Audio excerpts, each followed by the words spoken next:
ठीक है। समुदाय की विशेषताएं, 3 पॉइंट तो पहले ही लिख लेना आप। लोगों का समूह, निश्चित भौगोलिक क्षेत्र, हम की भावना।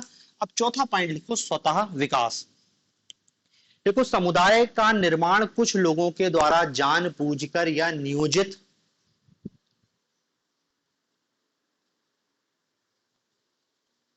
समुदाय का विकास या समुदाय का निर्माण कुछ लोगों के द्वारा जानबूझकर या नियोजित प्रयत्नों द्वारा नहीं होता।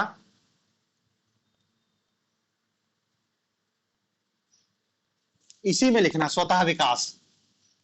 कैसे स्वतः विकास होता है? स्वतः विकास मतलब कि जानबूझकर नियोजित तरीके से आप समुदाय नहीं बना सकते, समुदाय तो अपने आप बनता है। तो वही हम लिख रहे हैं कि समुदाय का निर्माण कुछ लोगों के द्वारा जानबूझकर या नियोजित प्रयत्नों द्वारा नहीं किया जा सकता। ये तो समय बीतने के साथ स्वतः स्वतः विकसित होता है। समय बीतने के साथ स्वतः विकसित होता है।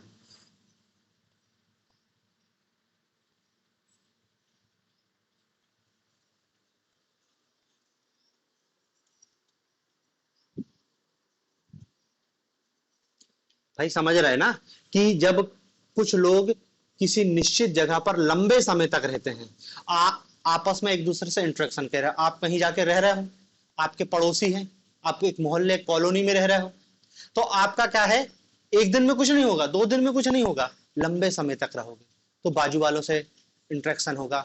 आप उनके फंक्शन में जाओगे, उनके घरों में जाओगे, जन्मदिन में जा रहे हो, फिर दुख तकलीफ में एक दूसरे की मदद कर रहे हो, एक साथ कोई त्योहार मना रहे हो, तो धीरे धीरे करके क्या है, आपका इंटरेक्शन बढ़ेगा। और जब इंटरेक्शन बढ़ते जाएगा, आप एक लंबे समय तक किसी क्षेत्र में रहोगे, तब हम उसको कहेंगे समुदाय। कोई व्यक्ति, देखो आप नगर बसा सकते हो, शहर बसा सकते हो, लेकिन समुदाय विकसित होने में टाइम लगेगा। आपने नगर बसा दिया, उसमें लोग आके रहने लगे, लेकिन अभी हम उसको समुदाय नहीं कहेंगे, क्योंकि उसमें हम की भावना नहीं है। हम की भावना तो समय के साथ विकसित होगी ना भाई। री फीलिंग, आप किसी अजनबी के साथ हम की भावना आप में विकसित नहीं होती है। भाई आप बस में बैठे हो, बहुत सारे लोग खड़े हैं, आपको कोई फर्क नहीं पड़ता, खड़े रहो खड़े रहो, हमने जगह लूट ली, हम बैठेंगे, क्योंकि आप में हम की भावना है नहीं उनसे।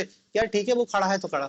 लेकिन सोचो आपका कोई दोस्त, भाई बहन, परिवार का खड़ा हो उस बस में, तो आप उससे क्या बोलोगे, बैठ जा, या तो मैं खड़ा हो जा रहा, नहीं तो इधर ही बैठ जा, गोदी में बैठ जा। आपने उसके लिए किया ना, क्यों किया? क्योंकि आप में हम की भावना है। खड़ा वो है, तकलीफ आपको हो रही है, क्या थक गया होगा बेचारा खड़े खड़े, मेरी जगह, या कुछ भी, तो आप में हम की भावना है। तो हम की भावना क्यों विकसित हुई? क्योंकि आप लंबे समय से इंटरेक्शन में हो। तो यही बता रहे हैं कि कोई भी समुदाय किसी व्यक्ति के द्वारा स्थापित नहीं होता, बल्कि उसका विकास समय के साथ होता है, स्वतः। जब लोग किसी जगह पर लंबे समय तक रहते हैं, एक दूसरे से इंटरेक्शन करते हैं, तब समुदाय विकसित होता है। 5वां पॉइंट लिख लेना। चाहो तो इस पॉइंट को और विस्तारित कर सकते हो कि जब लोग एक साथ एक जगह पर रहते हैं, तो धीरे धीरे उनमें हम की भावना विकसित होती है।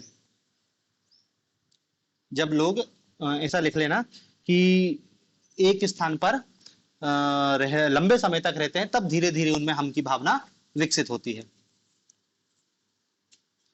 अगला पॉइंट लिखो, स्थायीपन।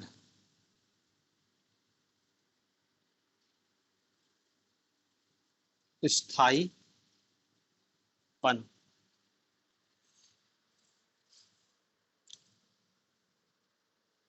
देखो, प्रत्येक समुदाय एक निश्चित भौगोलिक क्षेत्र में स्थायी रूप से रहता है।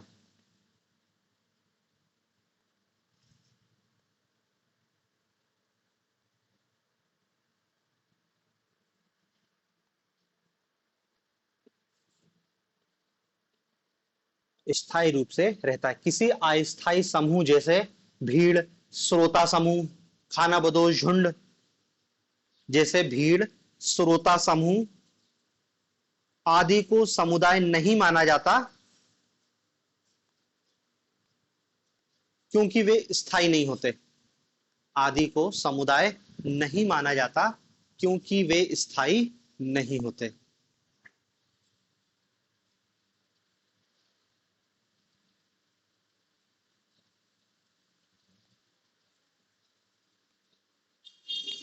समझ रहे हैं ना भाई? जब लोग लंबे समय तक एक जगह पर रहेंगे, जब उनमें स्थायी स्टेबिलिटी तो आएगी ना, तो जब स्टेबिलिटी आती है तभी समुदाय विकसित होता है। आप 6 महीने इधर रहो, 6 महीने दूसरी जगह, 1 साल तीसरी जगह, आपका कहीं समुदाय आप किसी की हिस्सेदारी नहीं, क्योंकि आप में हम की भावना आ ही नहीं पाई। आप जब तक लोगों से जुड़ते हो तब तक आप कहीं और निकल लेते हो। तो हम की भावना के लिए जरूरी क्या है? लंबा इंटरेक्शन। लंबा इंटरेक्शन तब आएगा जब कहीं पे आप स्थायी रूप से बसोगे। छठवा, विशिष्ट नाम।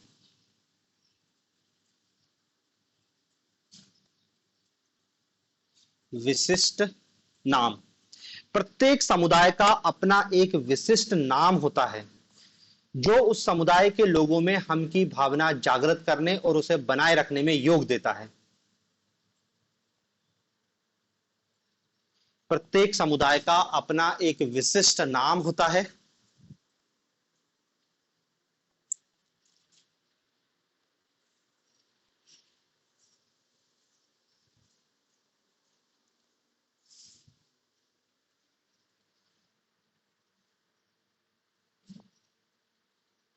जो उस समुदाय के लोगों में हम की भावना जागृत करने और उसे बनाए रखने में योग देता है।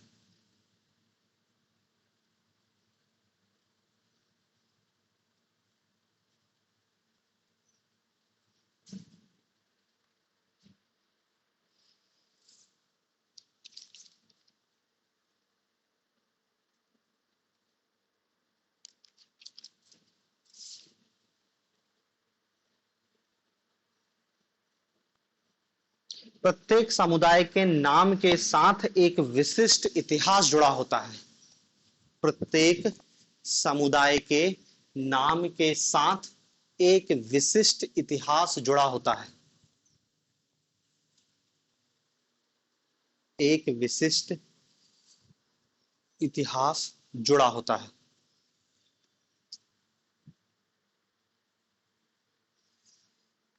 ठीक है ना? नाम, प्रत्येक समुदाय का एक नाम जरूर होता है, क्योंकि जब तक नाम नहीं होगा लोग जुड़ाव कैसे महसूस करेंगे? आपकी कॉलोनी का नाम है, आपके गांव का नाम है, आपके शहर का नाम है, आपके देश का नाम होना जरूरी ना, तब तो वो समुदाय अपने, वो नाम ही समुदाय को एक करता है। अगला पॉइंट लिखना, मूर्तता। मूर्तता। स-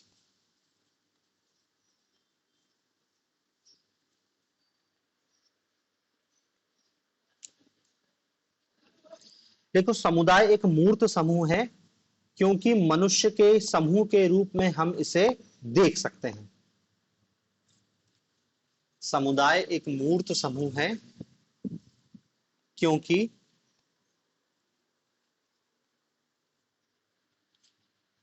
मनुष्यों के समूह के रूप में हम उसे देख सकते हैं। मनुष्यों के समूह के रूप में हम उसे देख सकते हैं। ठीक है ना? मूर्तता। मूर्तता मतलब जिसको हम देख ले वो मूर्त, मूर्ति उसी से बना है, और जिसको नहीं देख पाए उसको हम अमूर्त कहते हैं। तो समुदाय कैसा है? मूर्त होता है क्योंकि दिखता है। भाई लोगों का समूह है, लोग तो दिख रहे हैं ना, तो वही समुदाय है। अगला पॉइंट लिखना, व्यापक उद्देश्य। व्यापक उद्देश्य।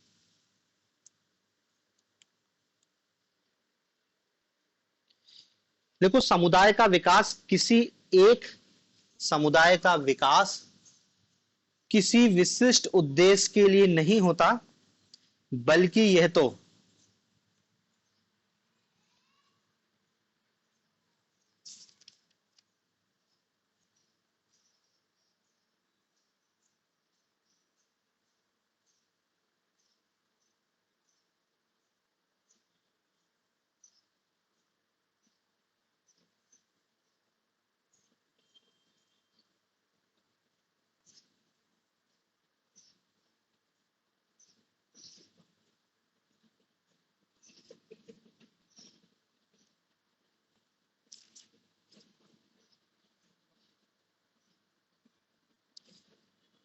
किसी विशेष उद्देश्य के लिए नहीं, बल्कि यह तो व्यक्तियों के जीवन की विभिन्न गतिविधियों का केंद्र स्थल है।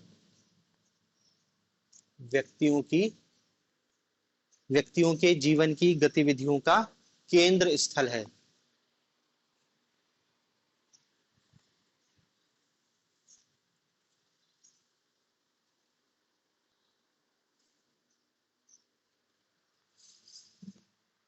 अगला पॉइंट लिखना सामान्य जीवन।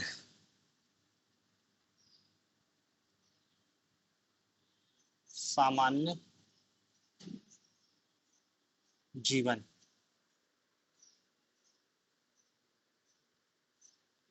देखो प्रत्येक समुदाय के कुछ सामान्य रीति रिवाज,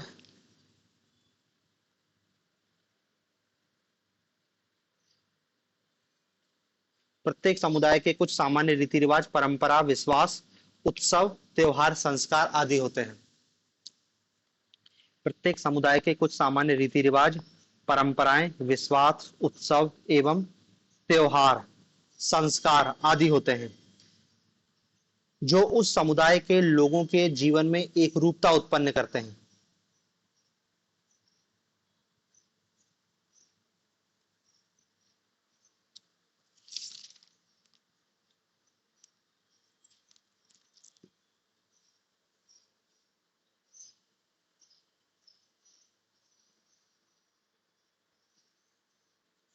यही उसका संपूर्ण जीवन व्यतीत होता है।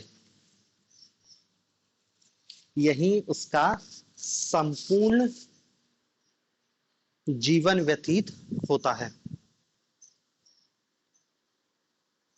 यही उसका संपूर्ण जीवन व्यतीत होता है।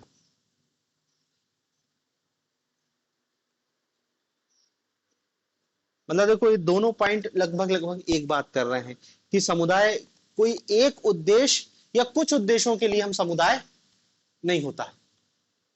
उद्देश्य स्पेशल नहीं है, कॉमन है। सामान्य जीवन जीने के लिए समुदाय विकसित होता है।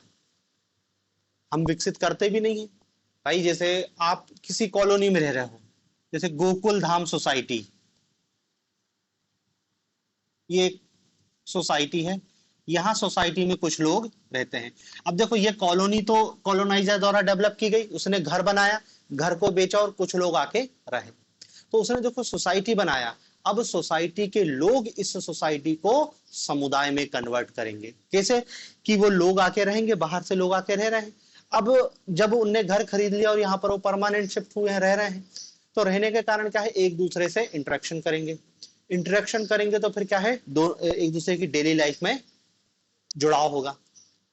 भाई पड़ोसी है तो फिर उनने कहा कि यार आज मेरे घर पानी खत्म हो गया, तेरे घर बाजू वाले से पानी ले आया। कल बाजू वाले को कुछ जरूरत हो गई, आपने मदद कर दी।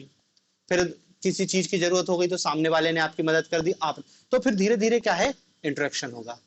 फिर कोई त्योहार आया तो उनका गणेश जी आया तो गणेश जी रख लिया, सबने चंदा करे तो 9 दिन, उनका 8 दिन मनोरंजन हो गया। फिर 9 दुर्गा आ गई, देवी जी रख ली, फिर 9 दिन मनोरंजन हो गया। फिर दिवाली, बच्चे साथ खेल रहे हैं, तो धीरे धीरे करके क्या है, इंटरेक्शन बढ़ेगा, दोस्ती बढ़ेगी, खान पान, मतलब आपकी डेली की लाइफ जुड़ जाएगी। और जब आप डेली की लाइफ जुड़ जाएगी और आपको लगेगा कि आपकी ये एक सोसाइटी है, इसका निश्चित क्षेत्र है, यहाँ पे जितने लोग रह रहे हैं सबके हित एक हैं, तो सब मिलके रहना चालू कर देंगे। उन्होंने कहा कि यहाँ पे साफ सफाई रहनी चाहिए, क्योंकि गंदगी रहेगी तो सब बीमार होंगे। तो तब जाके एक कॉलोनी समुदाय के रूप में विकसित हो जाएगी। किसी कोई विशिष्ट उद्देश्य नहीं है इनका, ये पूरा जीवन बिता रहे हैं इसमें, डेली लाइफ। ऐसा नहीं है कि उनने कहा कि देखो विशिष्ट उद्देश्य के लिए होता है क्या, कोई समिति बना ली। जैसे उनने कहा कि यार ये कॉलोनी है, यहाँ पे उनने कहा कि गणेश जी रखना है, तो उनने कहा कि गणेश उत्सव समिति, सब लोग मिल गए, गणेश उत्सव समिति बनाई, चंदा इकट्ठा किया, उन्होंने कहा इसे इसका खर्चा करेंगे, गणेश जी विसर्जित हो गए, गणेश उत्सव समिति घर चली गई। ये समिति हो गई। समुदाय छोटे उद्देश्य नहीं है, व्यापक उद्देश्य, पूरे जीवन, इसको समिति कहेंगे। समुदाय तो क्या है, बड़े उद्देश्य और व्यापक जीवन के लिए ही गठित होता है, मतलब गठित नहीं, स्वतः विकसित होता है। फिर एक और पॉइंट लिख लेना, सामान्य नियम व्यवस्था। 10वां पॉइंट लिखना, सामान्य नियम व्यवस्था। सामान्य नियम व्यवस्था।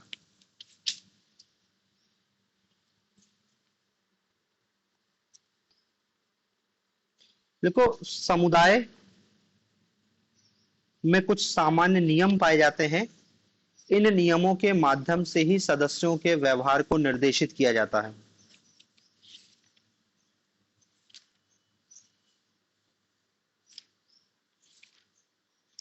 इन नियमों के माध्यम से ही सदस्यों के व्यवहार को निर्देशित किया जाता है और उन पर नियंत्रण रखा जाता है।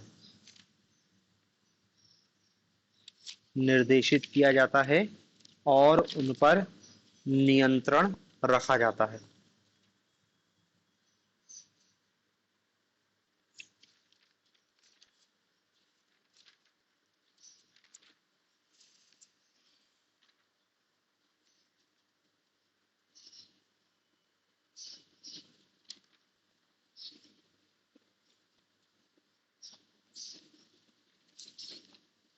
अगला पॉइंट लिखो, आत्मनिर्भरता। 11वां पॉइंट लिखना, आत्मनिर्भरता। आत्मनिर्भरता। देखो, समुदाय को एक आत्मनिर्भर समूह माना गया है जो अपनी सभी आवश्यकताओं की पूर्ति स्वयं कर लेता है।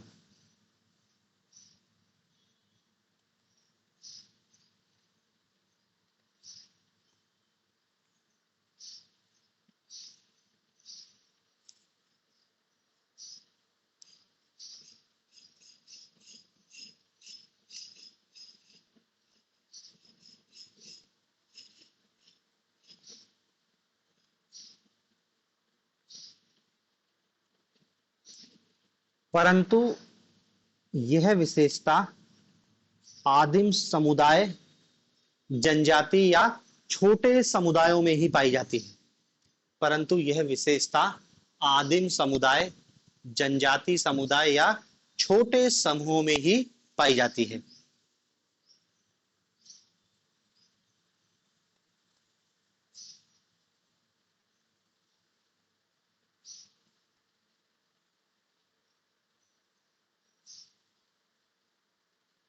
समझ रहे ना, आत्मनिर्भर।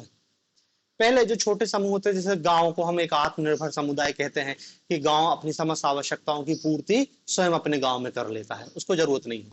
लेकिन अब ऐसा नहीं बचा है। आत्मनिर्भरता खासकर आधुनिक समुदाय की विशेषता नहीं है कि व्यक्ति समुदाय को अपनी आवश्यकताओं की पूर्ति के लिए अन्य समुदायों पर निर्भर रहना पड़ता है। कोई भी समुदाय अपनी आवश्यकताओं की पूर्ति स्वयं नहीं कर सकता, खासकर भौतिक आवश्यकताओं की। सामाजिक आवश्यकताओं की पूर्ति वो स्वयं कर सकता है, लेकिन भौतिक आवश्यकताओं की पूर्ति नहीं कर सकता। इसलिए आत्मनिर्भरता प्राचीन समुदायों की विशेषता है। अब तो आत्मनिर्भर समुदाय हम नहीं कह सकते हैं। फिर बार बार लिख लेना, अनिवार्य सदस्यता। अनिवार्य सदस्यता। देखो, प्रत्येक व्यक्ति किसी न किसी समुदाय का सदस्य अवश्य होता है।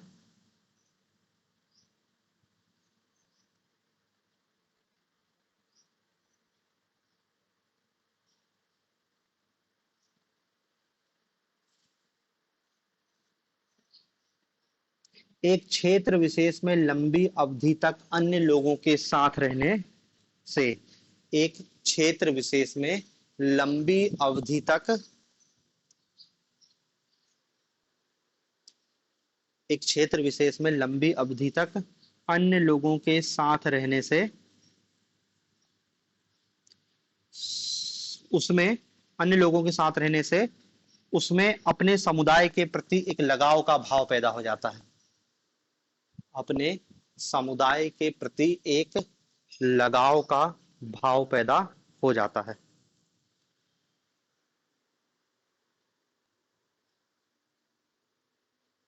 ठीक है, तो देखो ये समुदाय की विशेषताएं हैं। लेकिन देखो, याद रखो, हमने 12 पॉइंट लिखे हैं। आपसे 50 शब्द में पूछेगा समुदाय की विशेषताओं को बताइए, तो फिर देखो, ये तो मस्ट है, ये तो लिखना ही पड़ेगा 3। फिर आपको बताना पड़ेगा कि स्वतः विकास होता है, उसमें स्थायीपन पाया। मतलब क्या है कि देखो, आप 2 पॉइंट को मिला के 1 पॉइंट कर सकते हो। जैसे आप बता दो कि समुदाय का स्वतः विकास होता है और उसमें स्थायीपन पाया जाता है। प्रत्येक समुदाय का एक विशिष्ट नाम होता है और उसमें मूर्तता होती है। समुदाय व्यापक उद्देश्य और सामान्य जीवन की भागीदारी के लिए विकसित होता है। समुदाय सामान्य नियम व्यवस्था से संचालित होता है। मतलब समझ रहे हैं ना कि आप अब ये बच्चे जैसी बात मत करना कि 12 पॉइंट हो गए, हम 50 शब्द में कैसे लिखेंगे। भाई 12 को 6 पॉइंट में कन्वर्ट कर दो, 8 पॉइंट में कर, 8 लाइन तो लिखनी है ना तुमको, तो 8 पॉइंट आप अलग अलग बता दो। भले फिर उसकी डिटेल में मत जाओ।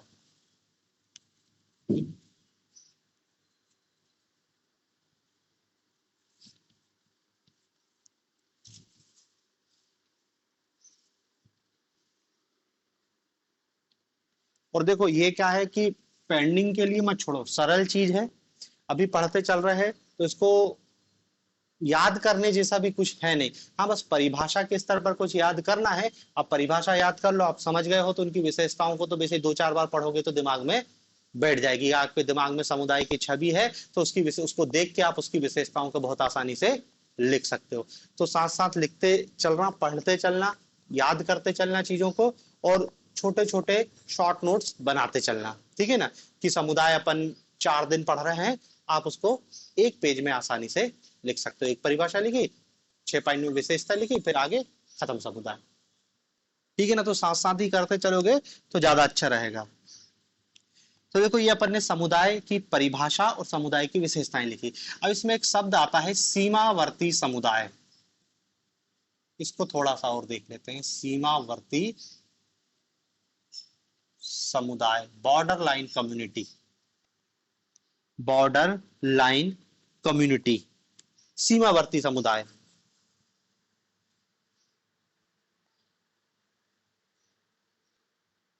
लिखो, कुछ समुदाय अथवा समूह, ऐसा लिखना, कुछ समूह अथवा संगठन ऐसे होते हैं, कुछ समूह अथवा संगठन ऐसे होते हैं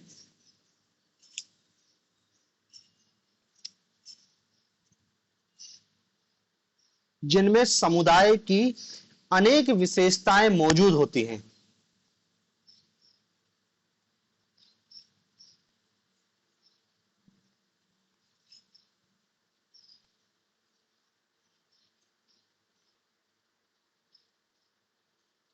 परंतु फिर भी इनके संदर्भ में भ्रम पाया जाता है कि ये समुदाय हैं अथवा नहीं।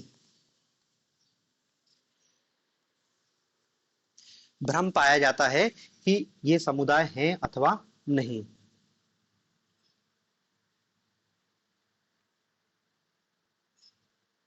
समझ रहे ना, हमने 12 विशेषताएं लिखी समुदाय की। तो आप कोई समूह ऐसा देखोगे कि जहां पर आपको 12 में से हो सकता है 6 विशेषताएं तो दिखाई दे और 6 विशेषताएं दिखाई नहीं देंगी। तो अब आप कंफ्यूज हो गए कि इसको हम समुदाय कहें अथवा ना कहें। बहुत सारी विशेषताएं तो दिख रही लेकिन कुछ नहीं दिख रही, अब क्या करें। तो लिखो आगे, अतः ऐसे समूह जिनके समुदाय होने के संदर्भ में भ्रम है, उन्हें मैकाइवर सीमावर्ती समुदाय के अंतर्गत गिनते हैं।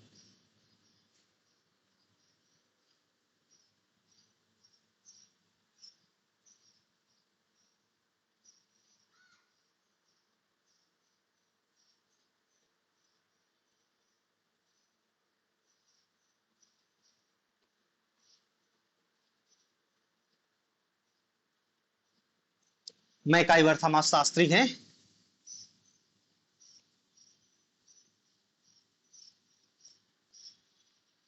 मैकाइवर सीमावर्ती समुदाय मानते हैं।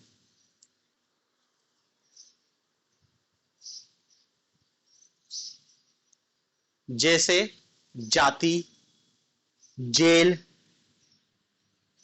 पड़ोस, जैसे जाति, जेल, पड़ोस।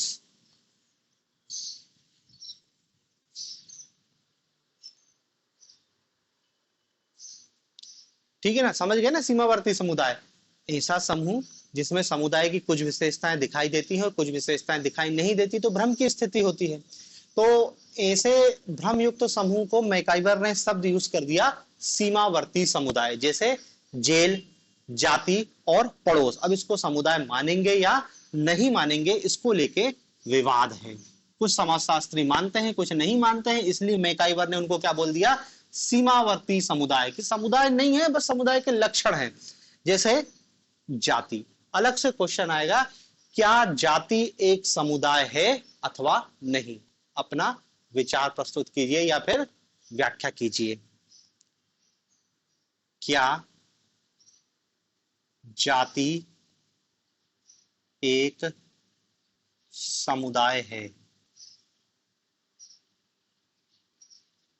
और क्वेश्चन मार्क, एक्सप्लेन इट।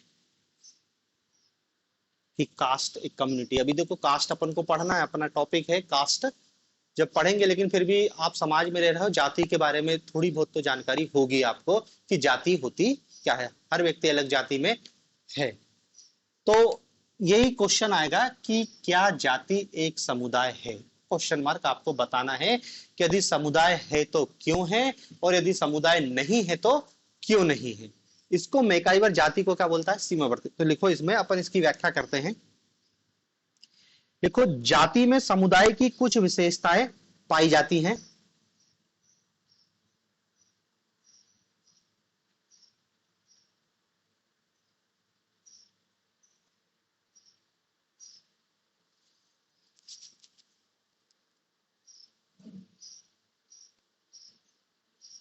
देखो, मैकाइवर जाति को समुदाय नहीं मानता, बहुत सारे समाजशास्त्री जाति को समुदाय मानते हैं। मैकाइवर ने कहा कि जाति समुदाय नहीं है, तब उनने नया शब्द लेके आया था, बॉर्डरलाइन कम्युनिटी। तो लिखो, जाति में समुदाय की कुछ विशेषताएं पाई जाती हैं, जैसे जाति में समुदाय की कुछ विशेषताएं पाई जाती हैं। अब आप लोग मेरे को ये बताओ कि आपने समुदाय की इतनी विशेषताएं लिखी हैं, क्या आपको जाति में वो कुछ विशेषताएं दिखाई दे रही हैं? हाँ बोलो, कौन कौन सी दिखाई दे रही है? हम की भावना है, ठीक है, और सामान्य नियम है, और हाँ नाम है, प्रत्येक जाति का एक अलग नाम होता है, और हाँ बिल्कुल सही है, आप पैदा हो गए तो आप हो ही गए सदस्य। और बताओ।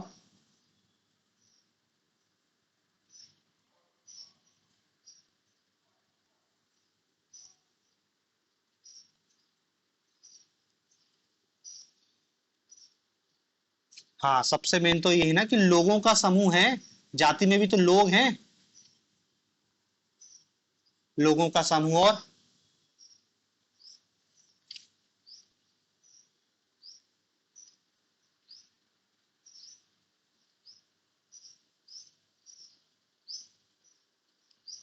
और एक और पॉइंट और बता सकते हैं कि जाति किसी विशेष उद्देश्य को लेकर गठित नहीं की गई है, बल्कि क्या है, जाति में भी वही सामान्य डेली लाइफ का है, कोई उद्देश्य थोड़ी है जाति का।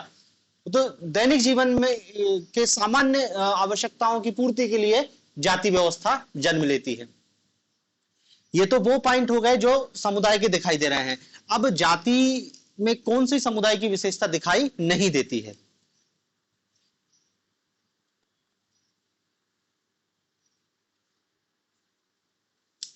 आत्मनिर्भरता नहीं। अब आत्मनिर्भरता तो देखो समुदाय में भी अपन छोड़ दिए हैं आजकल, कि आजकल समुदाय भी आत्मनिर्भर नहीं बचा है। ठीक है, और बताओ।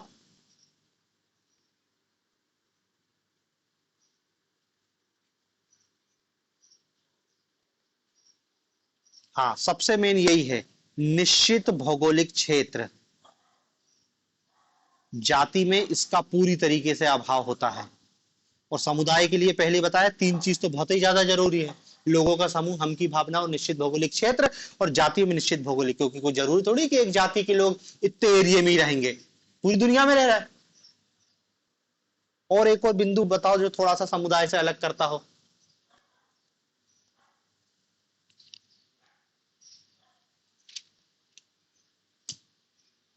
देखो, आपने बताया हम की भावना जाति के सदस्यों में पाई जाती है, बिल्कुल सही है। जाति, इसी को कहते हैं जातिवाद, कि एक व्यक्ति अपनी जाति के सदस्यों से विशेष हमदर्दी रखता है या उससे विशेष जुड़ाव रहता है।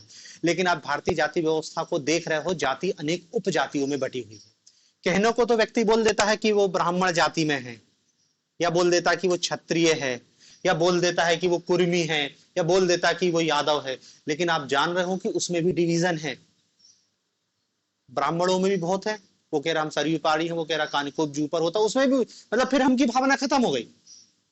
हम की भावना जाति में जब तक ये, जब तक दूसरी जाति के लोग हैं। जैसे दूसरी जाति के लोग खत्म हुए, वो जाति उपजाति में बढ़ गई है। यादव कहने लगा कि नहीं ये तो ग्वाले हैं, ये वो कहने लगा कि ये तो अहीर हैं, वो तीसरा कुछ और कहने लगा। तो जाति उपजातियों में बटी है, और जैसे जाति उपजाति में बटी है, फिर हम की भावना कमजोर हो जाती है। जबकि समुदाय में कोई क्या है, उपविभाजन नहीं है। तो यही कुछ आधारों पर हम कहते हैं कि जाति में समुदाय की बहुत सारी विशेषताएं तो हैं, पर कुछ विशेषताएं नहीं भी हैं, इसलिए हम जाति को एक समुदाय नहीं मानते हैं। तो लिखो, क्या लिखा, जाति में समुदाय की कुछ विशेषताएं पाई जाती हैं, जैसे जाति भी व्यक्तियों का समूह है, व्यक्तियों का समूह है। जाति में अपने सदस्यों के प्रति कुछ मात्रा में हम की भावना पाई जाती है। जाति में अपने सदस्यों के प्रति कुछ मात्रा में हम की भावना पाई जाती है।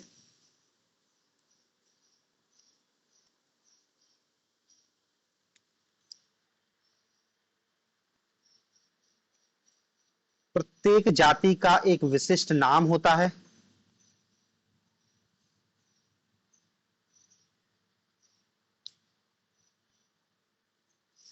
जाति विशिष्ट उद्देश्य को लेकर, जाति किसी विशिष्ट उद्देश्य के लिए नहीं, सामान्य हितों के लिए कार्य करती है।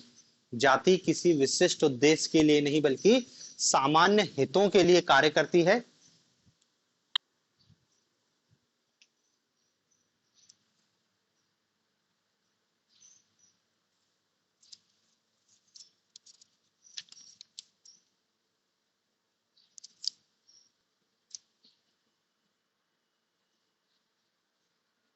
सामान्य हितों के लिए कार्य करती है और प्रत्येक जाति में कुछ सामान्य नियम भी होते हैं।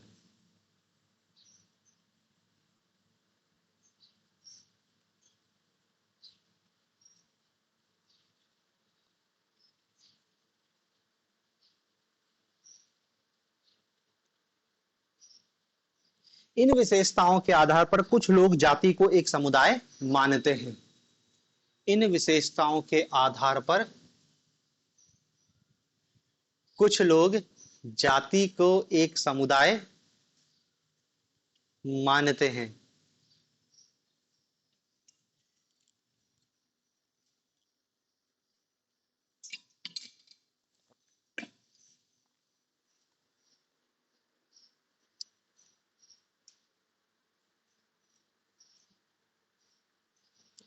परंतु समुदाय का एक प्रमुख आधार, पैराग्राफ चेंज कर देना वहीं, परंतु समुदाय का एक प्रमुख आधार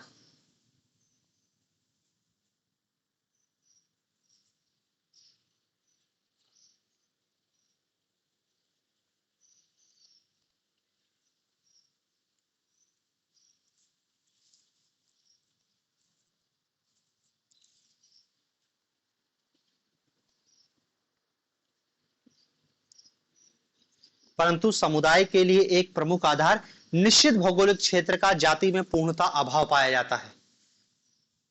निश्चित भौगोलिक क्षेत्र में, निश्चित भौगोलिक क्षेत्र का जाति में पूर्णतः अभाव पाया जाता है। जाति क्षेत्र विशेष के साथ संबंध नहीं रखती। एक जाति के लोग विभिन्न क्षेत्रों में फैले होते हैं। जाति क्षेत्र विशेष से संबंध नहीं रखती, एक जाति के लोग विभिन्न क्षेत्रों में फैले हुए होते हैं।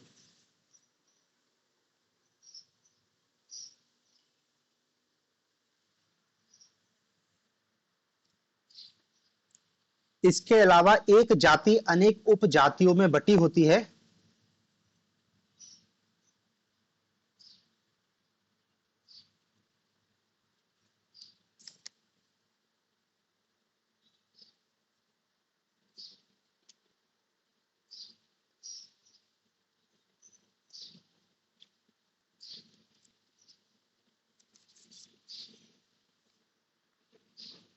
इसके अलावा जाति अनेक उपजातियों में बटी होती है और ऐसी स्थिति में हम की भावना जाति के लिए केंद्रित ना होकर उपजातियों में बट जाती है।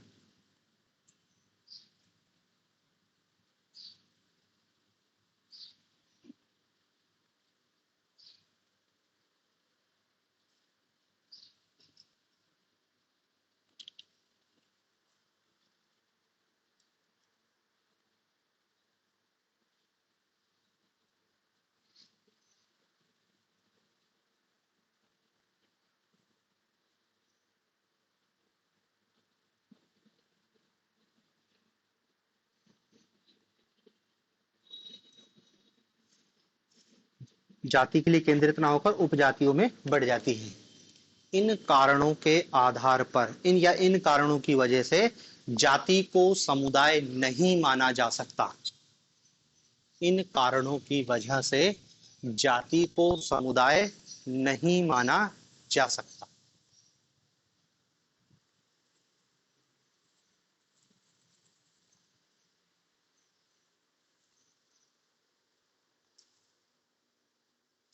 जाति को समुदाय नहीं माना जा सकता।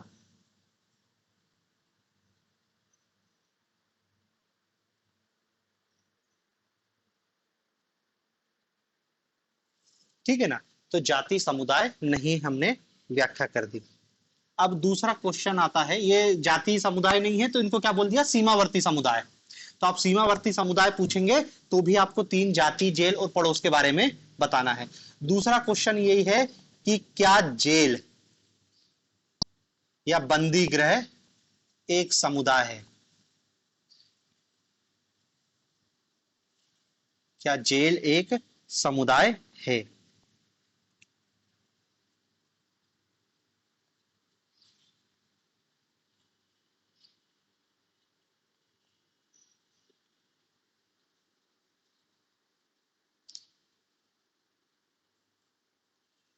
ठीक है ना, तो देखो जेल में भी आपको समुदाय की कुछ विशेषताएं दिखाई देंगी, कुछ विशेषताएं नहीं दिखाई देंगी। भाई जेल में निश्चित भौगोलिक क्षेत्र होता है, लोगों का समूह भी है जेल, कुछ मात्रा में हम की भावना भी है, कम है लेकिन है, तो कि उन्होंने कहा कि अपन एक जेल ही में रह रहे हैं। तो इन आधारों पर ही मैकाइवर ने बोल दिया कि जेल एक समुदाय है।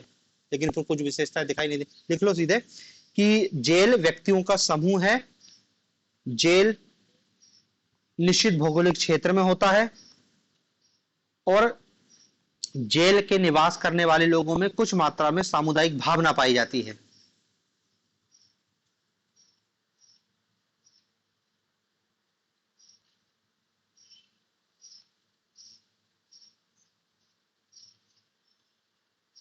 निवास करने वाले लोगों में कुछ मात्रा में सामुदायिक भावना पाई जाती है। इन आधारों पर मैकाइवर एवं पेज ने जेल को समुदाय माना।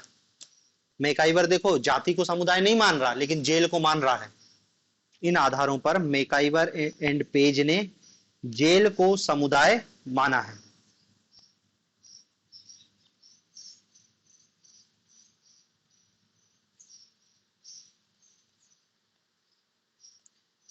परंतु इस मत से पूर्णतः असहमत है। मैकाइवर के इस मत से पूर्णतः असहमत है। जेल को समुदाय ना मानने के निम्नलिखित कारण हैं। जेल को समुदाय ना मानने के निम्नलिखित कारण हैं।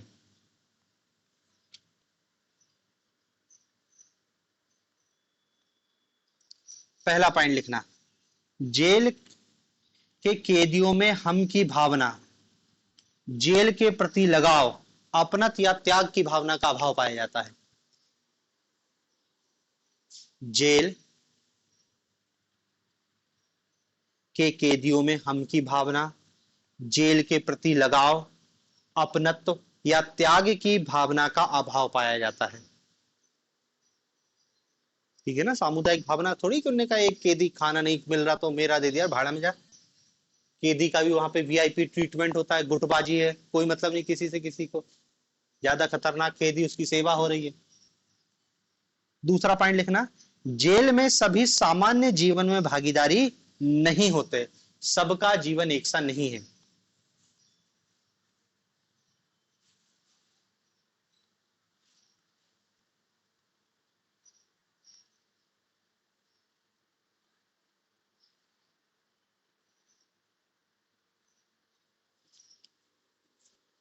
समझ रहे ना, अलग अलग जीवन है।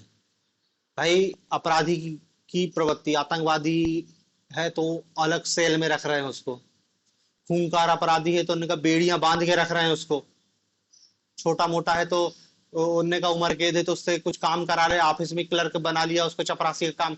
तो सबका जीवन अलग अलग है। मतलब देखो हम ये नहीं कह रहे हैं कि समुदाय में भी, जैसे अपन गांव को एक समुदाय कह रहे हैं तो गांव में सबका जीवन अलग अलग है, लेकिन सामान्य जीवन में भागीदारी सबकी बराबर है। लेकिन जेल में ऐसा भी नहीं है। अगला पॉइंट लिख लेना, व्यक्ति के जीवन के सभी पक्ष जेल में अभिव्यक्ति प्राप्त नहीं कर सकते। व्यक्ति के जीवन के सभी पक्ष जेल में अभिव्यक्ति प्राप्त नहीं कर सकते।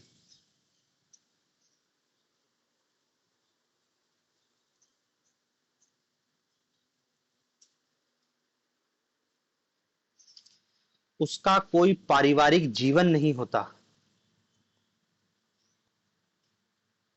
जीवन के सामान्य उद्देश्यों की पूर्ति नहीं होती। उसका कोई पारिवारिक जीवन नहीं होता। जीवन के सामान्य उद्देश्यों की पूर्ति नहीं होती।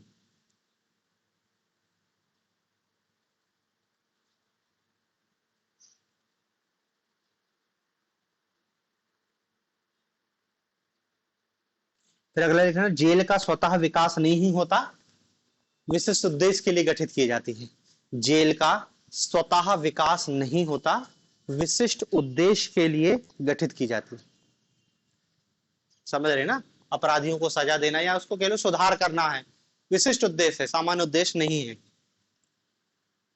अगला पॉइंट लिख लेना, जेल में स्थायित्व का भी अभाव पाया जाता है।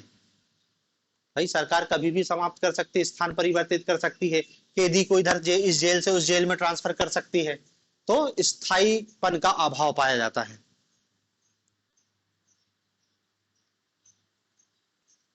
इस प्रकार जेल एक समुदाय ना होकर समुदाय का एक अंग है, उसे समिति कहना ज्यादा उचित है। इस प्रकार जेल एक समुदाय ना होकर समुदाय का अंग है, उसे समिति कहना ज्यादा उचित है।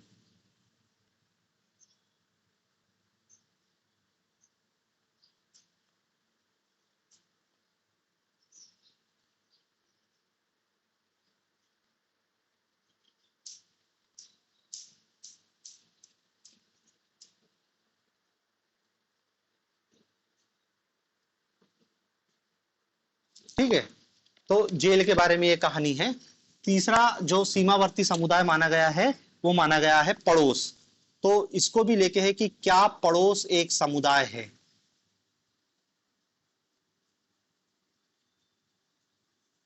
क्या पड़ोस एक समुदाय है। देखो, आदिम समाजों में पड़ोस में समुदाय की विशेषताएं पाई जाती थी। आदिम समाजों में या आदिम समाजों के पड़ोस में समुदाय की विशेषताएं पाई जाती थी। आज भी कुछ गांवों में पड़ोस समुदाय के रूप में महत्वपूर्ण है।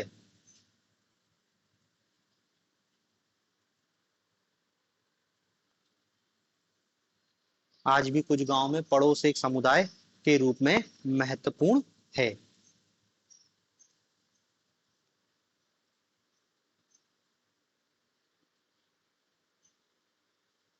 कुछ गांव में पड़ोस एक निश्चित क्षेत्र में पीढ़ी दर पीढ़ी निवास करने वाले लोगों का एक समूह था। कुछ गांव में या कुछ क्षेत्रों में पड़ोस पीढ़ी दर पीढ़ी निवास करने वाले लोगों का एक समूह था, जिनमें हम की भावना पाई जाती थी।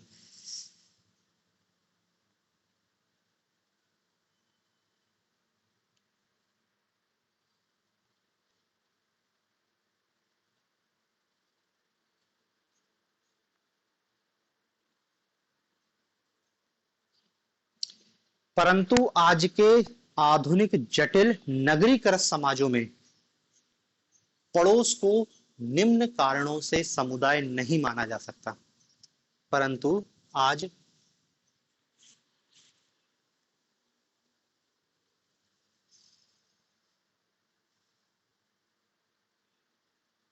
आधुनिक जटिल नगरीकृत समाजों में पड़ोस को निम्न कारणों से समुदाय नहीं माना जा सकता।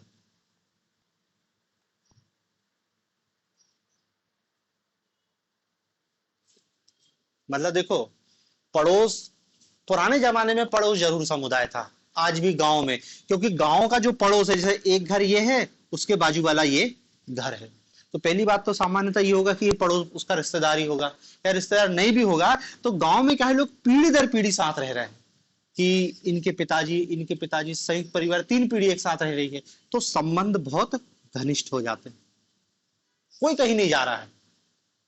तो ये निश्चित क्षेत्र में भी रह रहे हैं, इनमें हम की भावना भी पाई जा रही है, लोगों का समूह भी है, ये सामान्य उद्देश्यों के लिए भी जुट रहे हैं, किसी कोई विशिष्ट उद्देश्य के लिए नहीं है, स्वतः विकसित भी हुए हैं, किसी ने नहीं बसा है इनको, अपने आप धीरे धीरे कोई रहने लगा।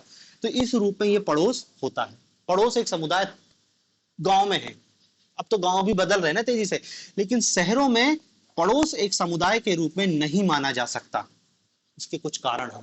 पहला कारण, मतलब देखो, मैंने गोकुल धाम सोसाइटी का जो उदाहरण दिया था वो समुदाय की कुछ विशेषताओं को बताने के लिए दिया था, वो समुदाय नहीं है। क्यों नहीं है अभी दिखाई देगा। पहला लिखो, पड़ोस सामान्यताओं का क्षेत्र नहीं है।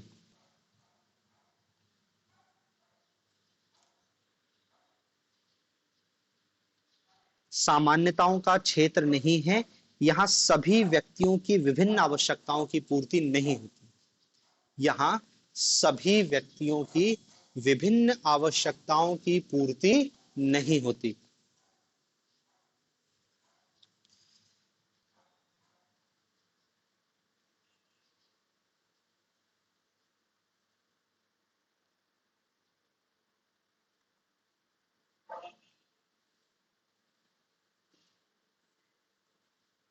पड़ोस सामान्यताओं का क्षेत्र नहीं है, मतलब नगरों की बात कर रहे हैं, नगरों में पड़ोस सामान्यता का क्षेत्र नहीं है। यहां सभी व्यक्तियों की विभिन्न आवश्यकताओं की पूर्ति नहीं होती। सभी व्यक्तियों की विभिन्न आवश्यकताओं की पूर्ति नहीं होती।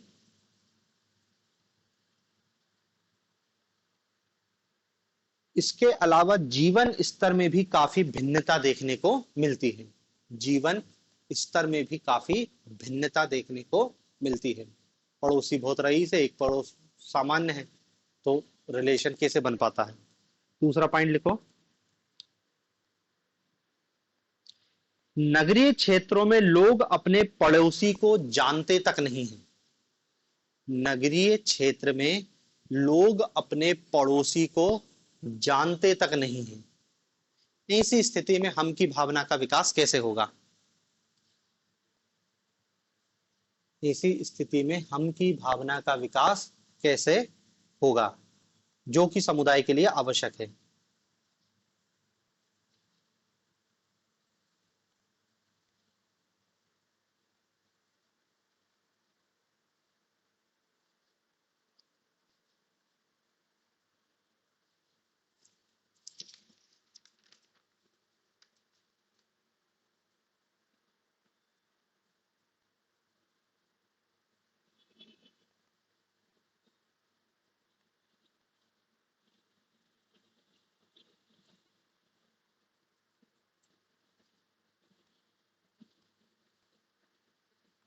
अगला पॉइंट लिख लेना, आजकल तो पड़ोस का स्वतः विकास भी नहीं होता।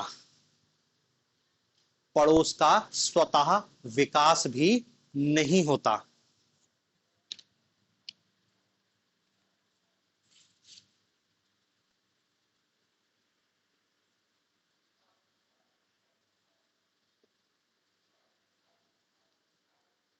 व्यक्ति अपनी इच्छा अनुसार पड़ोस चुनता है। व्यक्ति अपनी इच्छा अनुसार या फिर लिख सकते हो औकात अनुसार पड़ोस चुनता है। इच्छा अनुसार पड़ोस चुनता है। भाई आजकल तो शहरों में कॉलोनियां बसती हैं, तो उन्होंने कहा कि प्रोफेसर कॉलोनी, मजदूर बस्ती,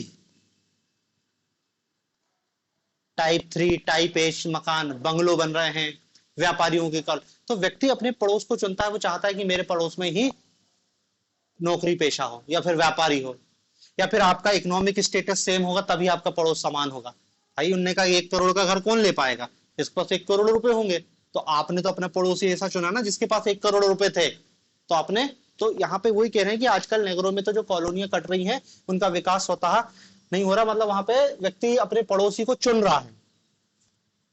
अगला पॉइंट लिखना, यहां नियमों की कोई सामान्य व्यवस्था भी नहीं पाई जाती जो व्यक्तियों के व्यवहार को नियंत्रित करे। यहां नियमों की कोई सामान्य व्यवस्था भी नहीं पाई जाती जो व्यक्तियों के व्यवहार को नियंत्रित करे।